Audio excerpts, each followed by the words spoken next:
Bonjour, Didier Richet. Je suis né il y a bientôt 66 ans, donc je suis actuellement retraité.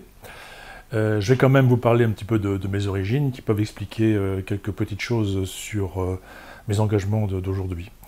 Je suis fils d'agriculteur, petit-fils d'agriculteur et petit-fils également d'artisan laitier fromager dans l'Artois. Donc j'ai un contact historique avec la terre et avec le travail artisanal. Je suis entré dans la vie professionnelle directement dans l'activité aéronautique chez un constructeur qui s'appelait à l'époque Aérospatial, qui est devenu ensuite Airbus par différents accords entre les pays. J'ai ensuite poursuivi sur une activité logistique toujours proche des avions. Je suis passé ensuite dans le transport aérien par un aéroport, en l'occurrence celui de Toulouse-Blagnac, où j'étais donc directeur des services d'exploitation. Et puis j'ai terminé ma carrière par un relatif long séjour donc à la direction de l'aéroport de Biarritz, en qualité de directeur donc. Sur un peu plus d'une quinzaine d'années, 16 ans je crois précisément. Voilà, et donc aujourd'hui je suis retraité, et mon engagement est un engagement qui est un petit peu, on va dire, je ne vais pas dire en opposition, mais un peu en contre-pied de mon activité qui, s'il en est, était carbonée ou carbonante. Est-ce que justement tu peux raconter comment s'est passée l'éventuelle prise de conscience et ce qui a fait progresser ton cheminement? Alors, je ne suis pas, on va dire, je n'ai pas découvert récemment l'importance de s'intéresser à la question dite environnementale. J'ai retrouvé une première lecture que j'avais faite, j'ai encore le livre à la maison d'ailleurs, dans les années 90 ou 92, un digeste sur ce qu'était finalement la question du réchauffement climatique, dont on parlait déjà peu, mais déjà malgré tout dans certaines publications. Et donc ça m'avait déjà intéressé à l'époque, et ce livre est toujours dans ma bibliothèque. J'ai ensuite eu deux rencontres, on va dire, qui ont été importantes en 2005-2006. Ça a été d'une part le visionnage du film d'Al Gore, Une vérité qui dérange, qui a été pour moi un premier choc. Un film qui a fait l'objet de critiques, peut-être du fait que son auteur, enfin en tout cas celui qui l'avait initié, Al Gore, était pas forcément le mieux placé pour parler de cela, mais ceci dit, il s'y est engagé ensuite. Et la deuxième rencontre, ça a été la rencontre avec un livre, en fait un rapport, dont une édition est parue, je crois, en 2005 ou 2006. Il s'agit du rapport Meadows, donc les limites à la croissance. Et d'ailleurs, il me semble que cette édition-là, et j'en suis même sûr maintenant, l'édition que j'ai lue, avait été préfacée par Jean-Marc Jancovici. Déjà en 2005 ou 2006, me semble-t-il. Et donc, alors c'était pas une autre révélation, mais un autre choc, cette lecture, puisqu'on ne parlait pas de réchauffement climatique, hein, donc dans ce livre-là, on n'en parle pas, dans ce rapport. Mais un choc, pourquoi? Pour deux raisons au moins. La première, c'est que le rapport n'a pas été demandé par une ONG ou une association environnementale. Il a été demandé par des industriels et des financiers, en l'occurrence ce qu'on appelle toujours le Club de Rome. Ensuite, ce rapport a été réalisé par un institut, on va dire, de renommée internationale, le MIT, et avec un contenu qui était, on va dire, on peut le dire, le minimum objectif dans sa construction. Donc ça a été une véritable révélation, et puis il se trouve que 2005, c'est l'année où je suis arrivé à l'aéroport de Biarritz, et où j'ai été recruté donc à l'époque par le président en exercice, qui était Didier Borotra, et son bureau du comité syndical, qui était exploitant de l'aéroport à l'époque. Et j'ai trouvé dans le discours de Didier Borotra, pour me présenter, pour faire la promo de son aéroport auprès des candidats à la direction, j'ai trouvé un discours extrêmement intéressant et qui me convenait bien. C'était un discours qui allait vers un aéroport au service de sa région, un aéroport qui fonctionne bien sûr, qui est en état de fonctionner et au service de sa région, mais sans aller vers une rentabilité absolue, vers des profits et vers un développement pour le développement. Donc ça, c'est un discours qui m'a plu beaucoup et ben, je œuvrais ensuite pendant une quinzaine d'années dans ce sens-là, avec cette idée en tête. Donc, si je résume juste la dernière étape, tu as le rapport Meadows préfacé par Jean Covici dans tes bagages et tu arrives à l'aéroport de Biarritz-Anglet. Voilà. C'est intéressant parce que tu vas le lire ou le relire après. Comment ça va se passer? Alors non seulement je vais le relire, mais je vais en faire la promotion auprès de mes collaborateurs, parce que je sais certains de mes collaborateurs qui l'ont lu. C'est-à-dire que et ceux qui sont encore à l'aéroport aujourd'hui, qui se souviennent de moi, et je pense qu'ils sont pas nombreux, mais en tout cas il y en a, ils se souviennent forcément de mon attitude, de mes remarques, de mes comportements vis-à-vis de la question dite environnementale. J'ai toujours fait en sorte que pas de gaspillage, si on pouvait limiter la consommation d'énergie, la limitation d'eau, enfin tout ce qu'on pouvait faire qui était à notre main. Parce que sur un aéroport, finalement, si on regarde le bilan du transport aérien en matière d'émissions de gaz à effet de serre, si on reste sur cet aspect-là, l'action de l'aéroport pour réduire, par exemple, les gaz à effet de serre est très limitée. C'est bien le transport aérien qui fait le gros des émissions. Et l'aéroport peut essayer de travailler sur sa petite activité, mais c'est ridicule à côté des enjeux qu'il peut y avoir sur le reste de l'activité. Et donc effectivement, j'arrive à l'aéroport avec le rapport Meadows sous le bras, alors il se trouve qu'en plus, deux ou 3 ans plus tard, Jean-Marc Jancovici, alors je parle de lui, même si je ne suis pas là pour faire sa promotion, mais parce qu'il a été important dans la suite. Jean-Marc Jancovici intervient, je crois, peut-être pour l'ADEME, me semble-t-il, qui avait été missionné par, à l'époque, l'agglomération de Bayonne, pour un travail sur la qualité de l'air, ou enfin, je ne sais plus quelle problématique exactement. Toujours est-il que Jancovici fait une conférence, c'était à la Halle de l'Océan à Anglet, et puis moi, intéressé par cette problématique au sens large, environnementale au sens large, je m'y rends.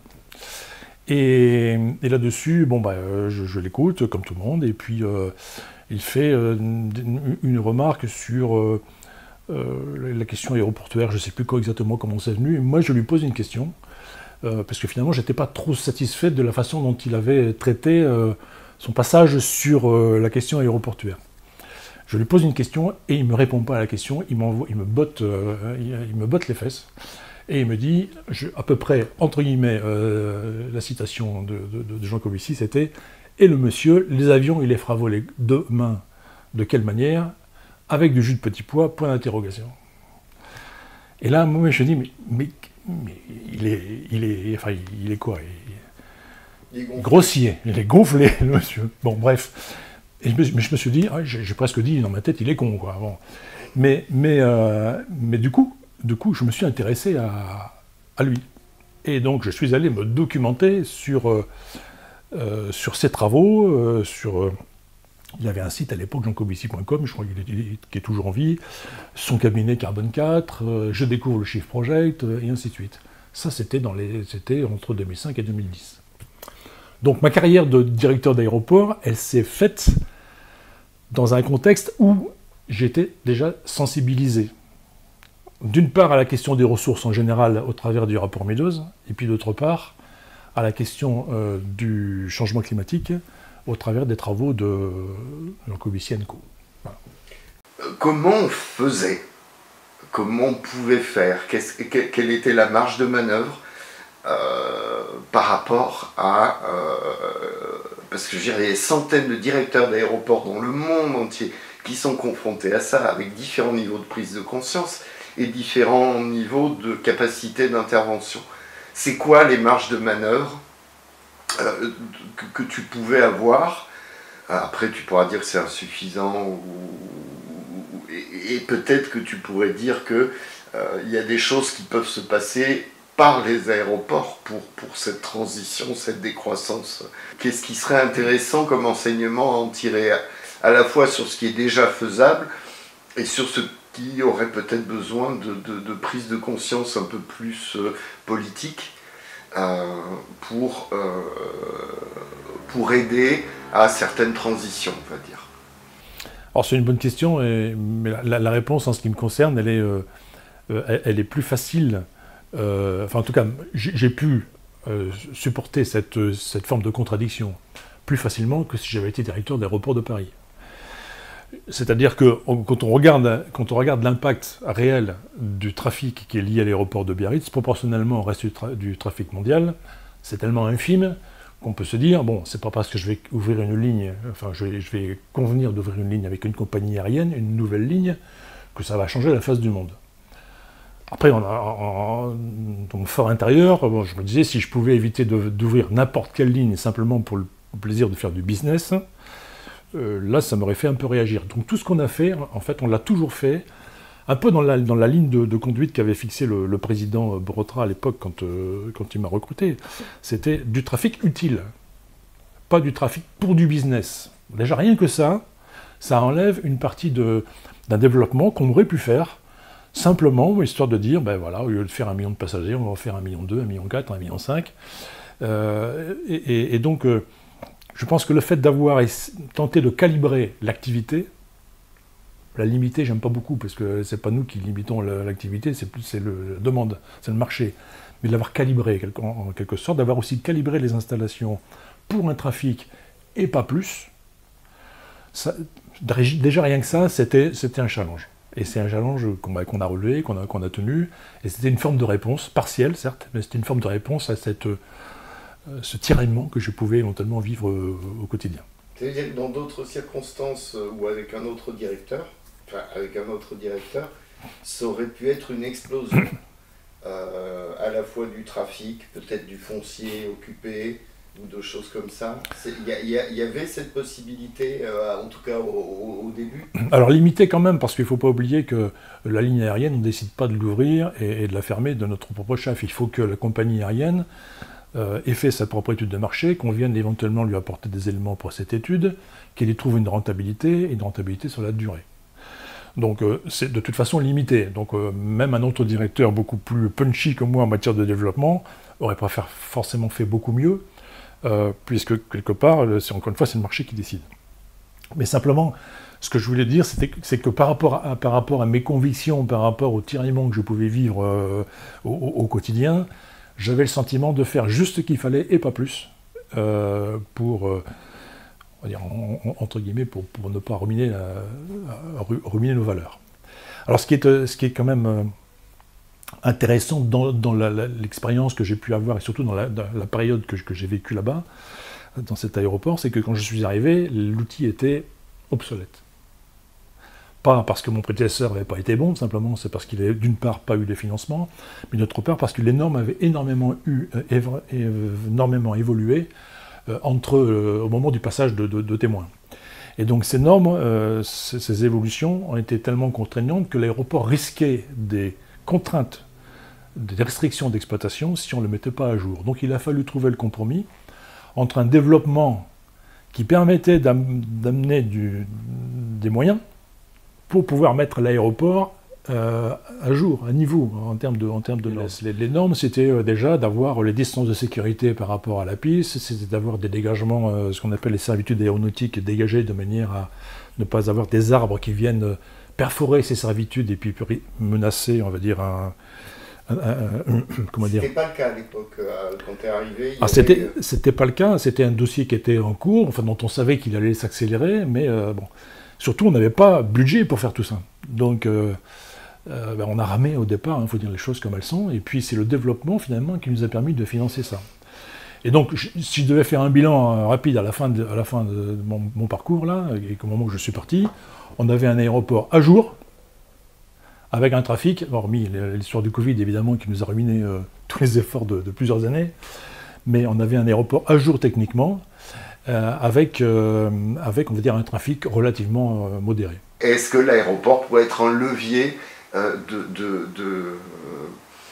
de la baisse de la sobriété aérienne? Alors je ne crois pas. Je ne crois pas. Il peut y avoir des intentions, c'est-à-dire de dire, bon ben, le propriétaire ou l'exploitant, s'il est aussi impliqué dans les investissements de l'aéroport, peut décider de ne pas aller au-delà d'une certaine capacité d'accueil, en disant, au-delà, tant pis, la qualité se dégradera, parce que je ne pourrais pas empêcher les compagnies de venir quand même.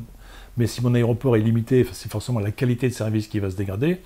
Et puis ça pourrait être un effet dissuasif ensuite sur les compagnies pour ne plus présenter de développement à terme. Je ne sais pas si je suis très clair. Un aéroport qui a une capacité limitée ne va pas pour autant empêcher les compagnies de venir. On est libre. On est libre. Les compagnies veulent venir quand même parce qu'il y a un marché, etc. Donc si elles viennent dans un aéroport qui est contraint et qui est d'une capacité réduite, on va forcément générer de la sous-qualité, parce qu'on va être plus serré, parce qu'il va y avoir des files d'attente, parce qu'il va y avoir des retards, et ainsi de suite. C'est une manière, ça, en faisant de la sous-qualité, de dissuader les compagnies de venir. Une compagnie qui a des retards réguliers sur un aéroport, au bout d'un moment, elle dit « je viens plus ». Voilà. Ça, oui, mais rares sont ceux qui font ça. Qu'est-ce qu'on fait? Une chose importante, c'est de savoir que les aéroports aujourd'hui ne sont plus la propriété de l'État, hormis quelques gros aéroports dont le foncier reste propriété de l'État, mais sur ces aéroports-là, il y a des sociétés aéroportuaires avec, en général, dans la majorité des cas, des actionnaires privés. L'État est encore un peu présent, mais au travers de différentes structures.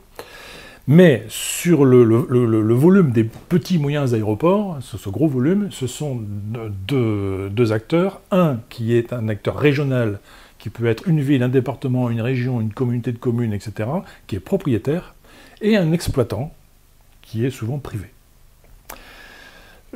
Comment ces institutions sont devenues propriétaires? Elles sont devenues propriétaires par une loi, la loi sur les libertés publiques d'août 2004, qui a fait que l'État a proposé...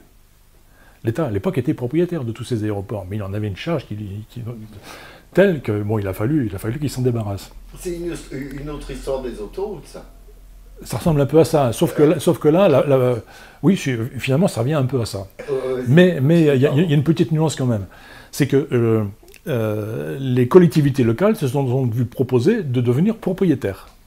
Alors, il y avait quelquefois des structures qui étaient très volontaires, il y a des endroits où ça n'a pas été le cas, où l'État n'a pas trouvé de preneur. Alors, dans ces cas-là, c'est le préfet qui a dit bah, « tiens, vous prendrez l'aéroport ». Voilà, ça s'est passé comme ça. Ici, c'était un cas un peu particulier. Le syndicat mixte était une structure publique. Et puis, Didier Bourtra, qui était au fait de toutes ces choses-là, qui était sénateur à l'époque quand même, il a vu une opportunité unique de devenir maître de l'ensemble du jeu, et en répondant, le syndicat mixte est candidat à la propriété. Et c'est comme ça que l'aéroport de Biarritz s'est trouvé un des premiers, si ce n'est pas le premier en France, avec ça s'appelait une convention de transfert de propriété, je crois, où finalement les deux parties s'étaient engagées à ce qu'au moment où la loi deviendrait applicable, la propriété basculerait au syndicat mixte. Bon, ça c'est juste pour un peu le paysage. C'est quel pourcentage des petits aéroports, à peu près, ce genre de cas de figure? Ah ben, de quoi d'avoir non pas le mélange privé ou enfin des choses difficiles, mais un syndicat mixte bien structuré qui puisse avoir... Alors un syndicat mixte qui est propriétaire, exploitant et qui fait 1 million de voyageurs, il n'y en a qu'un, c'est Biarritz. D'accord. En France, il n'y en a qu'un. Quand je disais que l'aéroport de Biarritz est le seul, il est le seul à ce niveau de trafic. C'est-à-dire qu'après, on va trouver des tout petits aéroports avec quelques dizaines de milliers de voyageurs par an qui, eux, vont être dans la même configuration, à la fois propriétaire et exploitant. Mais est-ce que c'est un modèle qui se développe ou est-ce que... Alors, moi, je reste convaincu que c'est le meilleur modèle qui permet l'équilibre. Parce que le politique garde la main, alors que dès l'instant qu'il met un privé dans le jeu, même si c'est lui qui a passé le marché, qu'il y a un cahier des charges, qu'il y a tout ce qu'on veut, il ne garde pas la main. Le privé, il est là pour faire du business, d'abord du business. Donc c'est lui qui va décider de faire venir les compagnies, c'est lui qui va décider de faire évoluer le trafic. D'ailleurs, il y a une histoire en ce moment, excusez-moi, il y a une histoire en ce moment, je ne sais plus, je crois que c'est dans le nord de la France, mais je ne sais plus quel aéroport exactement, où juste les conditions locales ont fait que le concessionnaire n'a pas pu développer son trafic et ne fait pas le business attendu, eh bien il se retourne contre le propriétaire. On arrive à ce genre d'aberration. Alors que si l'État a donné les aéroports aux régions, c'est pas pour qu'ils en soient les maîtres, mais les maîtres, enfin absolus. C'est-à-dire c'est bien, c'est une forme de décentralisation quelque part des outils au service de désenclavement de régions ou de territoires. Voilà. Est-ce qu'il n'y a pas dans l'histoire des aéroports des exemples de l'effet pervers de ce modèle que tu n'aimes pas trop? Alors, effet pervers, ça dépend de quel côté on se place, de quel regard on a sur les choses. Prenez l'exemple de Lourdes tout à l'heure, s'il n'y avait pas la grotte et la Vierge, il n'y aurait pas d'aéroport à Lourdes. Bon. C'est un miracle. Voilà. Ici, à Anglette, au lieu d'avoir une chambre d'amour, si on avait vu une grotte avec une Vierge, on aurait fait 3 fois le trafic qu'on a aujourd'hui. Hein. Bon. Fin de la parenthèse. Après, si on compare l'aéroport de Nice, par exemple, avec l'aéroport de Toulouse ou l'aéroport de Bordeaux, Nice, son trafic, il est en grande partie, enfin en tout cas, il y a des proportions qui sont différentes suivant les régions, parce que Nice, c'est du trafic touristique, du trafic affinitaire, des résidences secondaires, c'est... Voilà, chaque aéroport répond il répond à un besoin régional, mais en même temps, quelque part, il a pu structurer la région. Dès l'instant qu'un aéroport devient... C'est un peu comme la LGV, finalement. Dès l'instant qu'une ville devient desservie par des moyens rapides, et alors plus ou moins bon marché, après ça dépend de la catégorie socio-professionnelle de ceux qui fréquentent, mais si une région devient accessible facilement, elle va se développer. Bordeaux a explosé avec le TGV. Nice a explosé avec l'avion, il y a quelques dizaines d'années. Tu m'avais promis dans notre échange préliminaire que tu me donnerais quelques chiffres, ou en tout cas des proportions, des ordres de grandeur, comme on dit chez nous. Sur l'aéroport que tu connais bien, c'est-à-dire l'aéroport, en tout cas pendant que tu étais en exercice, l'aéroport d'Anglet-Biarritz, sur la proportion entre, je ne sais pas comment vous les classez statistiquement, tourisme, agrément, tu as utilisé un mot il y a quelques dizaines de secondes que je ne connaissais pas, et qui fait peut-être partie de votre stat. Qu'est-ce que tu peux me dire? Alors, pour parler de chiffres que je connais, et j'ai parlé principalement de Biarritz, si c'était ça la question, ça tombe très bien. En gros, on va dire qu'on était sur 3 tiers, à peu près équivalents, avec des variations d'une année sur l'autre ou sur une période plus longue, mais 3 tiers à peu près équivalents sur 3 rubriques différentes, donc les affaires, le tourisme pur, donc tourisme pur qui est surtout de l'import, c'est-à-dire que dans le tourisme, il y a de l'export et de l'import. L'export, c'est celui qui prenait un vol Finnair pour aller en Scandinavie. Et puis donc ensuite, il y a l'import. Alors l'import, c'est majoritairement Ryanair, EasyJet et compagnie. Et puis ensuite, ce qu'on appelle l'affinitaire qui regroupe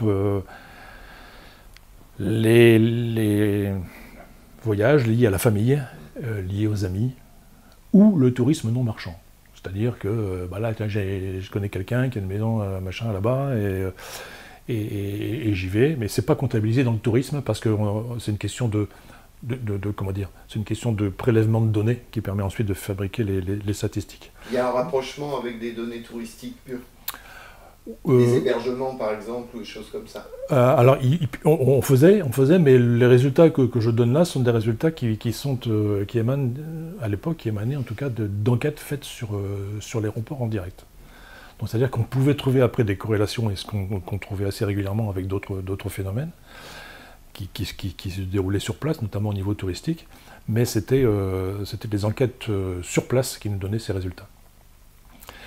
Voilà. Et donc à partir de ces éléments-là, il y avait des... Et c'est là, je vais revenir, je vais parler de l'impact économique dont j'ai parlé tout à l'heure. C'est à partir de ces éléments-là qu'on calculait l'impact économique.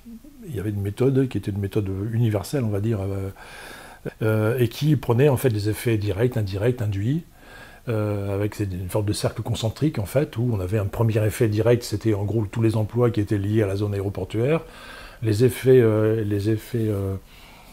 indirects, c'est finalement toute l'activité, le tourisme par exemple, hein, et puis les effets induits, c'est le maçon qui vient travailler dans la maison de celui qui a une maison de vacances, voilà. Encore, enfin, je caricature un peu, mais c'est ça.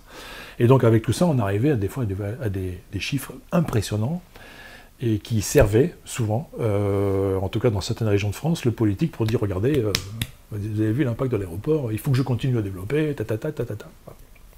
À un moment donné, quand on fait des investissements d'un tel niveau, avec, que ce soit l'État, la participation des futurs opérateurs, les collectivités locales, etc., il y a forcément un calcul d'impact économique. Il n'y a pas seulement qu'une question de qualité de service, il y a forcément un impact économique. Donc il y a certainement une forme de, entre guillemets, de formule qui permet de trouver un impact économique d'une LGV. Mais alors, il y a un effet pervers, je vais revenir sur parce que tu parles du LGV avion. Prenons l'exemple de Bordeaux.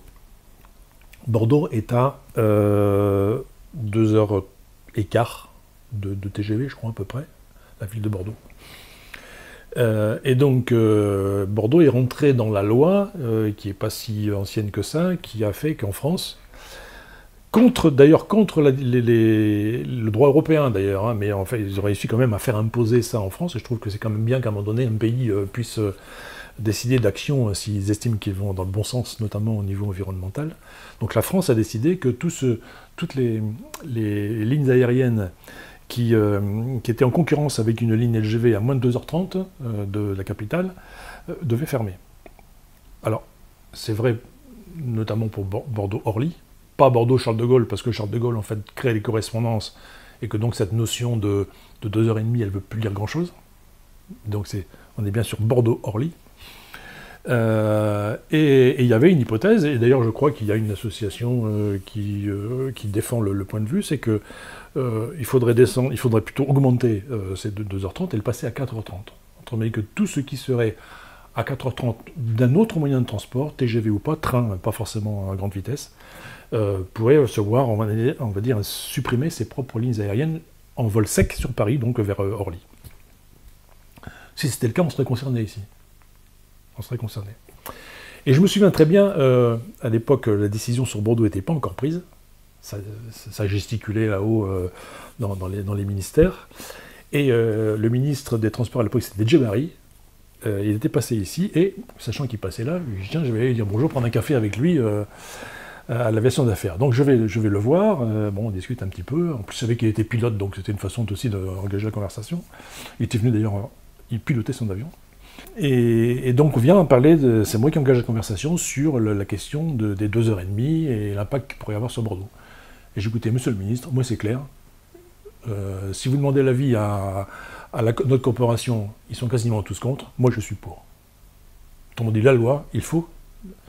Je ne peux pas comprendre qu'avec un TGV qui met la capitale à 2h30, on ait encore besoin de lignes aériennes. Je ne peux pas le comprendre. Alors ça l'avait un peu surpris que venant d'un directeur déjà d'aéroport, je pouvais avoir cette opinion-là. Mais en gros, j'étais le seul. Hein.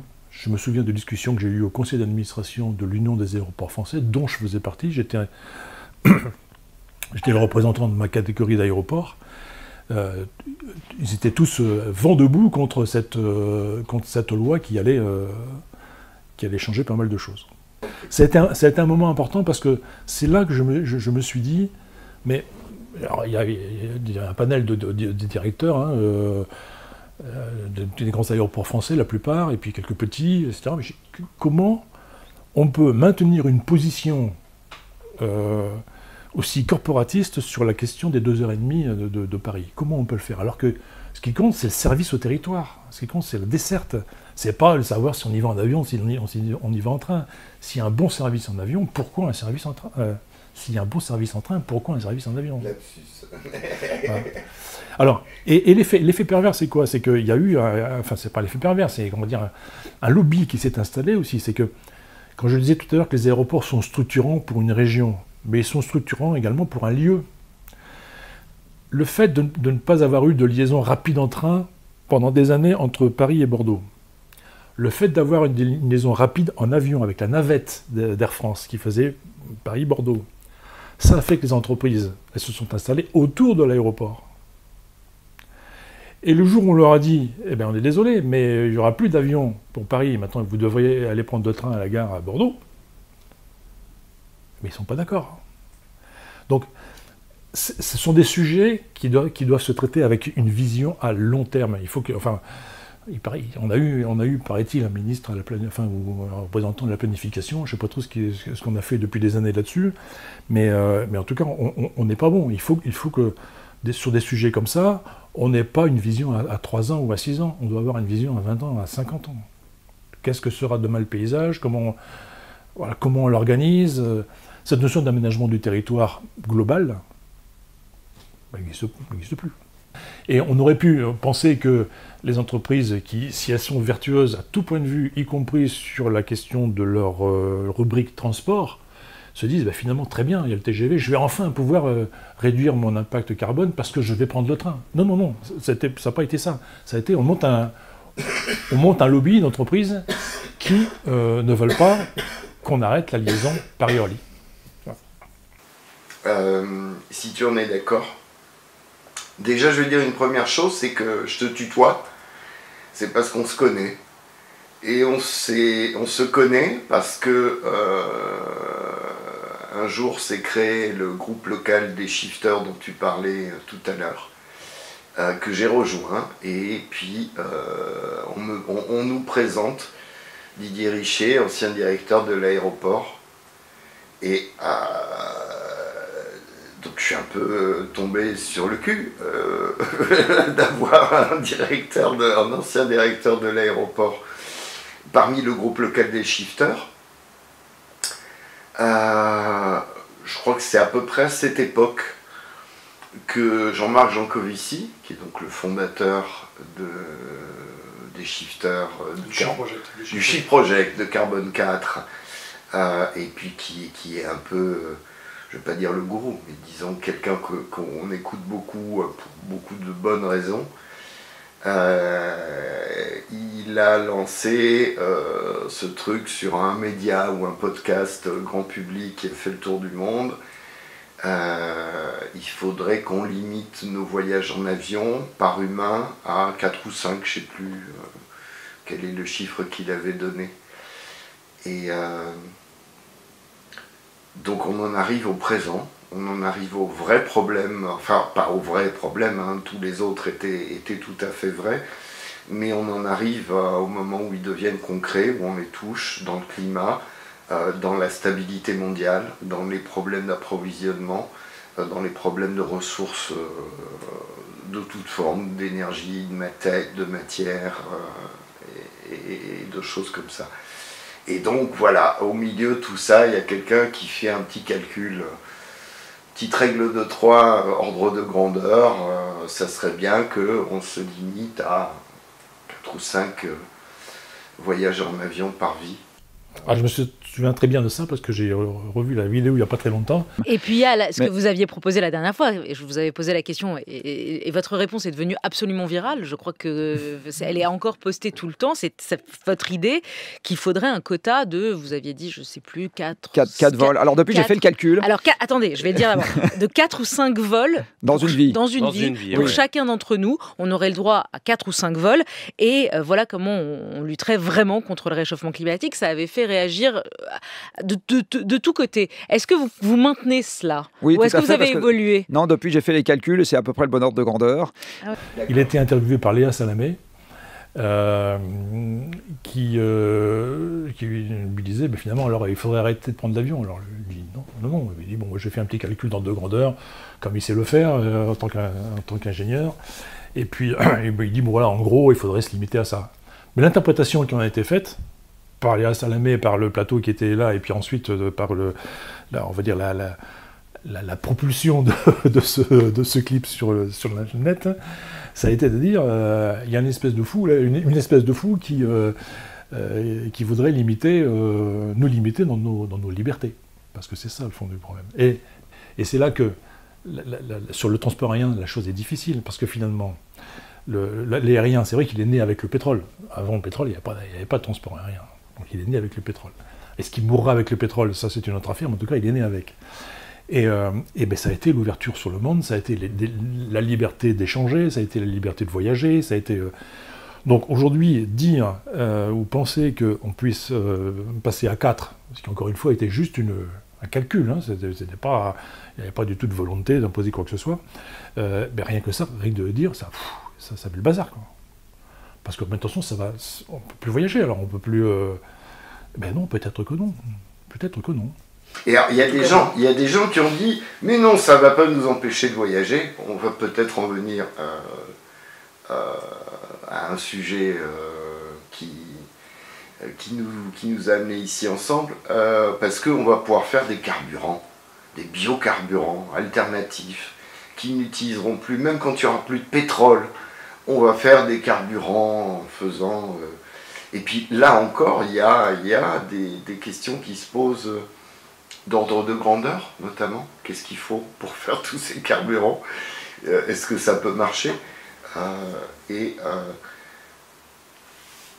À un moment, il y aura forcément, peu importe ce que de futures algues dans de futurs accélérateurs peuvent faire de biocarburants dans les siècles à venir, mais là on se retrouve quand même sur un véritable effondrement programmé, parce que sans véritable alternative du transport aérien, parce qu'on est coincé entre la fin des fossiles et le fait qu'on ne va pas du tout relayer ni de l'hydrogène, ni des batteries, ni des biocarburants en quantité signifiante. Donc on se retrouve vraiment sur une trajectoire d'effondrement pur et simple du transport aérien. Et Jean-Claude dit un truc, c'est que la différence entre la sobriété et la pauvreté ou l'effondrement ou peu importe, c'est juste d'y consentir, de le planifier, d'y réfléchir un peu avant. Et donc, est-ce que tu peux parler éventuellement de ton intervention autour du projet Eco, Biochar et tous ces projets de nous... Je vais pas les décrire ici, et notamment ton intervention devant l'aéroport, un petit mouvement pour qu'il y ait une prise de conscience. Est-ce que tu peux parler à la fois du fond, de la forme et du message que tu avais fait passer à ce moment-là?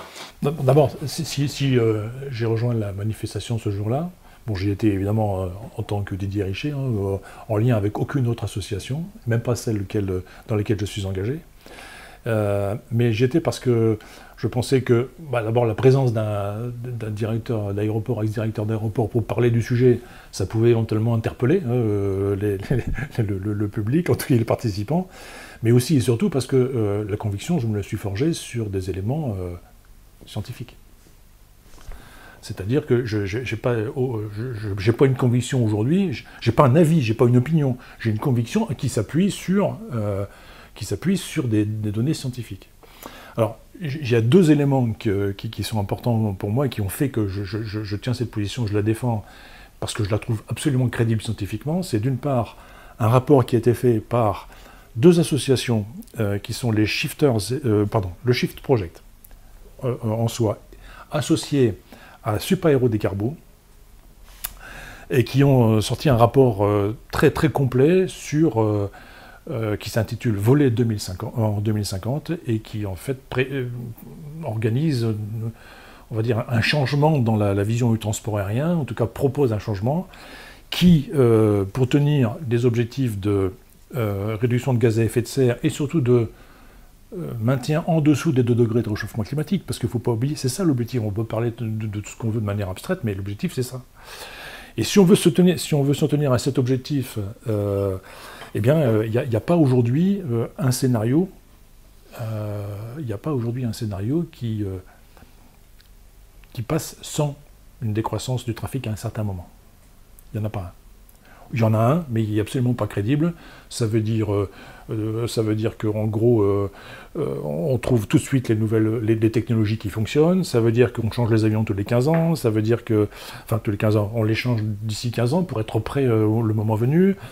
Et donc ça veut dire qu'en gros, toute la biomasse qui serait disponible, en gros, elle devient prioritaire pour l'aviation. C'est-à-dire qu'il ne reste plus pour tout le reste des activités économiques et même pour la vie, y compris pour l'alimentaire. Donc c'est un scénario qui n'est pas crédible. Ou alors, bon, on pourra voyager, mais on sera tous morts. Donc on a un vrai problème.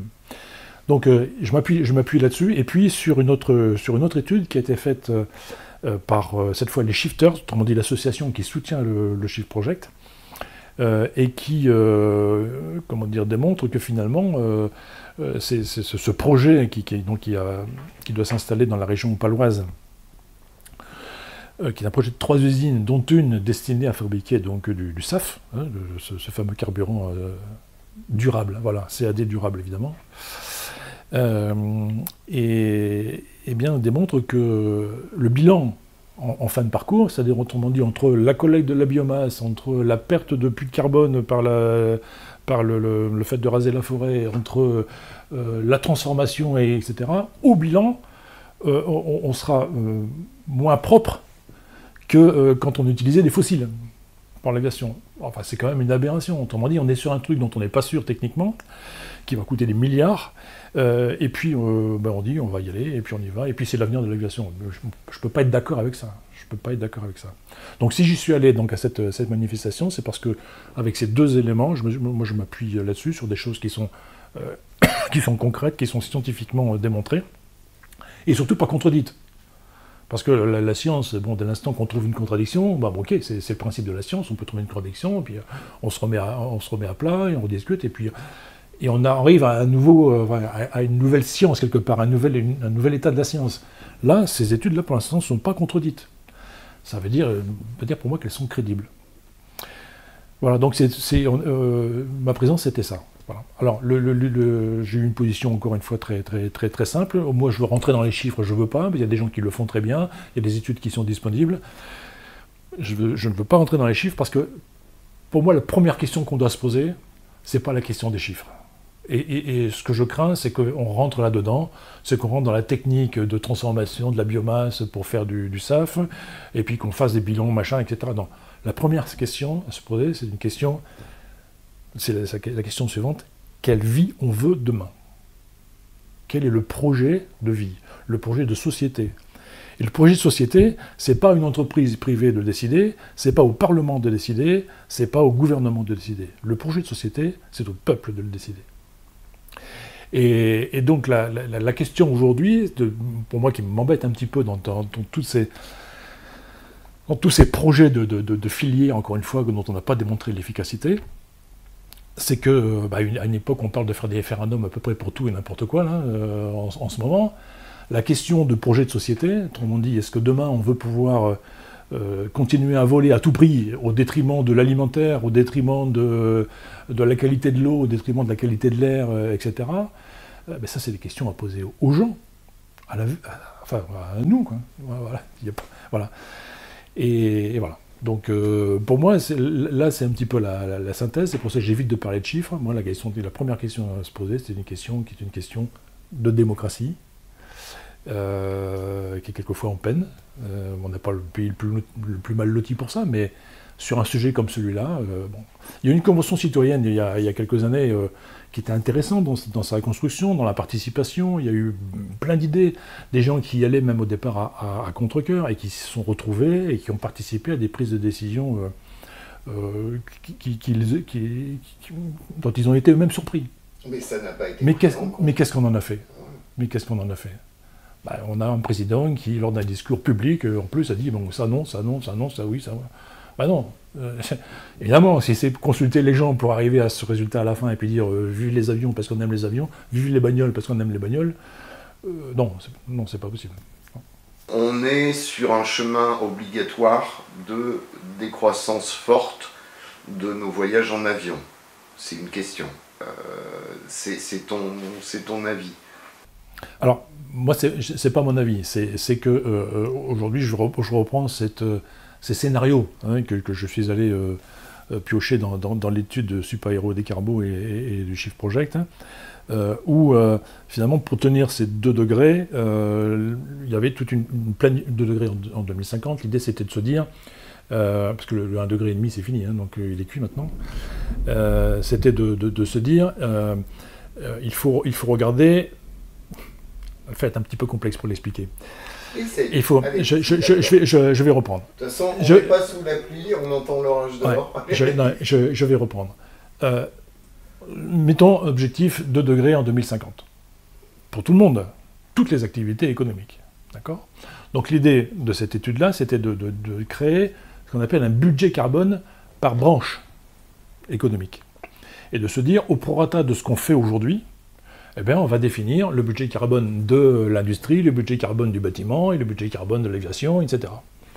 Et donc, le budget carbone de l'aviation a été défini, encore une fois, en rapport avec cet objectif de degrés. Et puis, une fois qu'on a défini le budget carbone c'est quoi? C'est ce qu'on a le droit de dépenser en carbone, enfin, d'émettre en carbone, d'aujourd'hui jusqu'à 2050.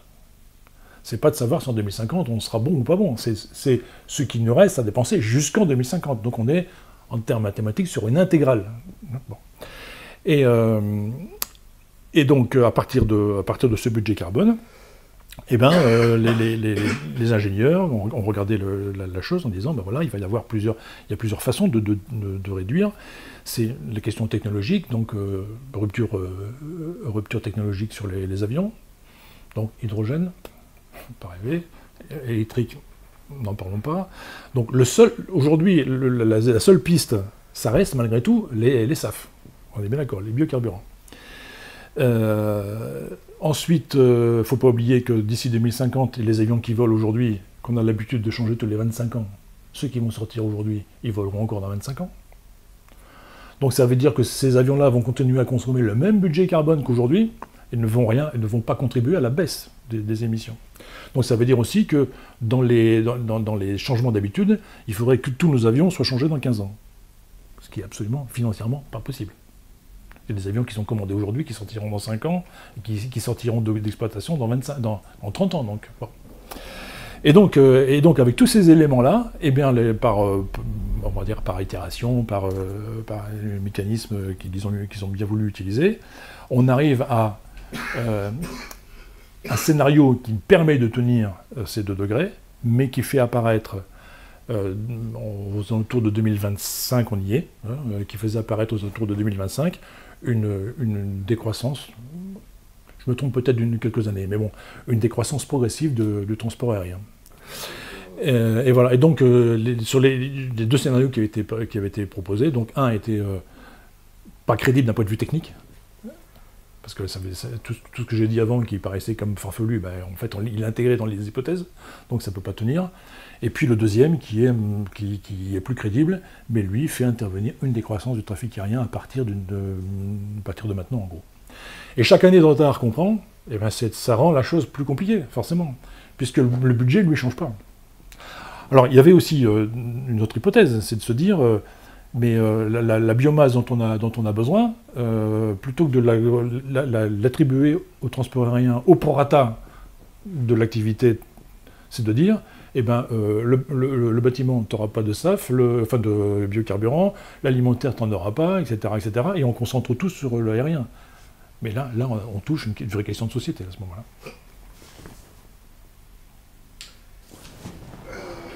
T'as pas dit l'ordre de grandeur de la descente, de la décroissance aérienne qu'on devrait adopter à partir de maintenant? Si tu veux les chiffres, je les ai là. Je les ai dans oui, le document. Mais même l'ordre de grandeur, c'est quoi? C'est 1% par an ou c'est 30% par an? Non. 10% par an ou c'est 5 ou c'est... Non. Enfin, alors, il faut quand même savoir que, enfin, avec des pourcentages, ça va assez vite. Hein. Si aujourd'hui, on est à 3% de croissance par an, ça va nous faire doubler le trafic d'ici 2050. Donc si on applique ne serait-ce que 0,8 ou 1% de décroissance par an à partir de maintenant, on va quand même baisser significativement le trafic d'ici 2050. On va l'empêcher de croître déjà. On va déjà l'empêcher. Il y a une pente de doublement vers quelle année? entre 2045 et 2050. Ce sont les prévisions de IATA, donc l'Organisation internationale du transport aérien, IATA, qui prévoit ce doublement de trafic entre 2045 et 2050, et qui, d'ailleurs, exprime, en rapport avec ce développement de trafic, son besoin en SAF. Ils disent, moi en 2045, je ferai 2 fois plus de trafic, il y aura moins de pétrole, mais pour tenir le trafic en question, là, je vais avoir besoin de ça. Attends, c'est intéressant, là. Je m'étais jamais posé la question. Évidemment, les transporteurs aériens, ils doivent avoir des gens qui travaillent à surveiller le problème du peak oil, le problème de la décroissance de la disponibilité à venir en pétrole, en kérosène, le fait que certains pays et certaines entités commencent à réfléchir à taxer le kérosène, alors que pour l'instant, il est... par convention, il n'est pas taxé.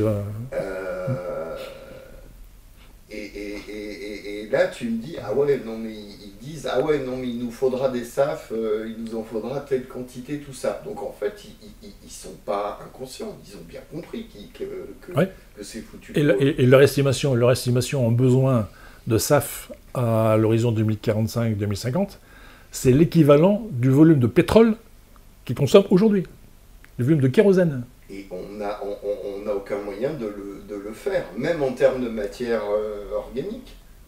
En termes d'ordre de grandeur, je sais pas. J'avoue que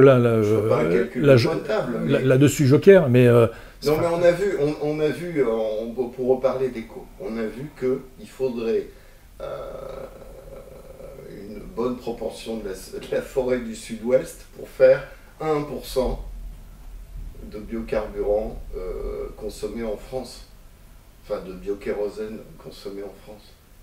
C'est-à-dire, les ordres de grandeur, ils sont déments. Ça veut dire qu'il faut 100 fois plus d'extermination de forêt pour avoir de quoi n'entretenir que ce qui est fait en France, et donc à l'échelle du monde. Voilà, je sais pas. Y a pas, la question, c'est pas... Je suis pas sûr qu'aujourd'hui on ait des choses qui soient suffisamment globalisantes pour avoir un bilan mondial. Hein. Mais le projet ECO, il est révélateur sur quelque chose qui est, on va dire, minime en termes de production. Enfin, on voit les dégâts que ça promet, quoi. Donc c'est absolument vertigineux ce qui nous attend. Alors le pire, c'est que dans l'affaire, en supposant que ça marche, on n'a presque envie que ça marche pas, hein, le truc, que techniquement ça marche pas, mais en supposant que ça marche. Aujourd'hui, on est à 1% à peu près justement de SAF introduit dans le kérosène des avions. D'ailleurs, je pense qu'aujourd'hui que les moteurs ne peuvent pas aller au-delà de 10%, je crois, me semble-t-il. Et donc le 1%, il peut être très intéressant si en parallèle le volume de trafic baisse. Parce que de 1% avec le même volume, on va faire 2, 3, 4, 5, etc. Et cette dimension de baisse de trafic qui permettrait d'augmenter le pourcentage de contribution des SAF au carburant des avions, ben on ne l'a pas. Parce que personne n'ose parler, à part nous ici, et quelques-uns, n'osent parler d'une éventuelle décroissance du trafic aérien. Ben quand j'en parlais, j'ai eu des contacts avec quelques collègues depuis mon départ à la retraite de notre directeur d'aéroport, ils me disaient, mais t'es fou, il n'y a jamais eu autant de demandes qu'aujourd'hui, et ça va continuer, J'ai dit, oui, mais la demande c'est une chose, mais ta ressource, elle est où? Ah mais, voilà, ils sont un peu, je trouve quand même. Je les aime beaucoup, mais... Prenons l'agriculture. Le jour où il n'y a plus de pétrole, comment tourner les tracteurs? Donc l'idée de la méthanisation locale, donc le gaz disponible pour faire tourner les machines qui permettrait aux cultures locales de continuer à fructifier, c'est pas déconnant, c'est même plutôt logique. On est dans le circuit court, y compris dans l'énergie. Là, c'est intéressant. Mais l'idée qui consisterait à dire, voilà, je vais créer une zone centralisée, comme revenons sur le projet ECO, en captant toute la biomasse et en la redistribuant, ben déjà ça fait perdre énormément d'efficacité au système. Il faut des réseaux pour redistribuer, donc, encore une fois, le local, c'est plutôt une bonne chose, avec un risque malgré tout, c'est que Quand un agriculteur se lance dans la méthanisation, avec des déchets au départ, ou avec des cives, des cultures intermédiaires, du lisier, bon, etc., il va y voir rapidement un intérêt. Et c'est-à-dire qu'il le fait parce que peut-être qu'à terme, il envisage que ça puisse faire tourner ses machines, mais je pense qu'il n'en est pas là aujourd'hui. Aujourd'hui, un agriculteur qui fait ça, il le fait pourquoi? Il le fait parce que c'est un revenu complémentaire qui lui permet de sortir de la mouise dans laquelle il est avec ses petits revenus d'agriculteur. Et le risque, c'est que l'agriculteur devienne non plus un agriculteur, mais un producteur de méthane. Voilà, moi, je connais quelqu'un qui en fait de la méthanisation. Je lui dis, mais c'est quoi votre métier? C'est agriculteur ou producteur de gaz? Bon, il me dit agriculteur, évidemment. Je dis, mais attendez, je reprends ma question. Avec quoi vous gagnez votre vie? Bah, il me dit avec le gaz. Voilà. Et donc le risque c'est ça, c'est que on se trompe d'objectif.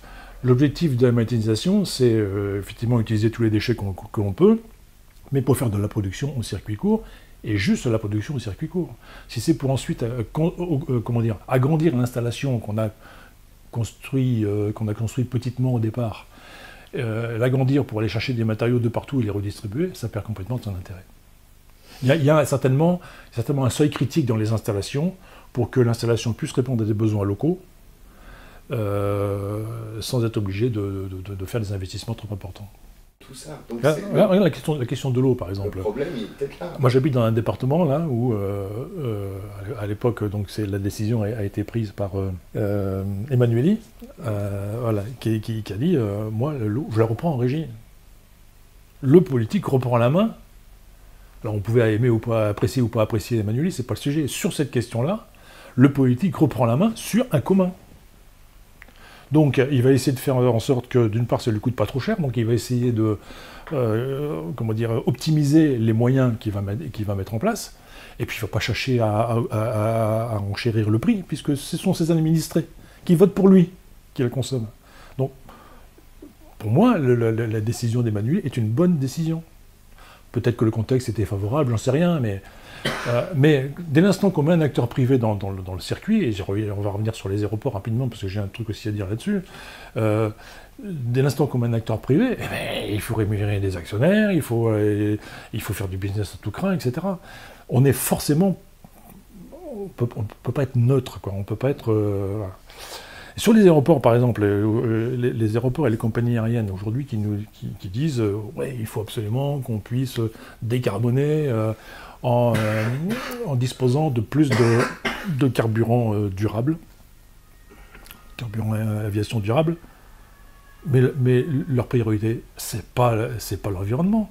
C'est comment je fais demain s'il n'y a plus de pétrole. C'est ça leur question.